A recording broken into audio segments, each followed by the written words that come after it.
অন্তর্বর্তী সরকারের প্রথম একনেক সভায় পঞ্চবার্ষিকী পরিকল্পনা বাতিলের সিদ্ধান্ত হয়েছে বলেও জানান পরিকল্পনা উপদেষ্টা ড ওয়াহিদ উদ্দিন মাহমুদ। একনেক বৈঠকে ১,২২২ কোটি ১৪ লাখ টাকা ব্যয়ে ৪টি প্রকল্পের অনুমোদন দিয়েছে সরকার। বুধবার বিকেলে পরিকল্পনা কমিশনে জাতীয় অর্থনৈতিক পরিষদের নির্বাহী কমিটির সভার সিদ্ধান্ত নিয়ে আয়োজিত সংবাদ সম্মেলনে পরিকল্পনা উপদেষ্টা ড ওয়াহিদ উদ্দিন মাহমুদ এসব তথ্য জানান। এ সময় উপদেষ্টা বলেন, বৈদেশিক সাহায্য পুষ্ট প্রকল্প ত্বরান্বিত করা হবে। এছাড়া রাজনৈতিক উদ্দেশ্য প্রণোদিত প্রকল্প বাদ দেওয়া হয়েছে বলেও জানান তিনি।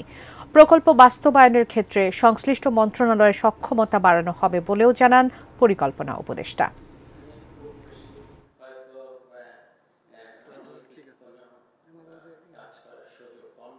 এত দুর্নীতি হয়েছে, এত অপচয় হয়েছে, এবং এই যেমন অবকাঠামোগুলোর প্রকল্পের ডান দিকে নামবে না বাঁ দিকে নামবে, এটাই ঠিক অনেক সময় ভুল হয়েছে। এটার জন্য কাকে দায়ী করব? এটা তো আমি খুঁজে পাবো না।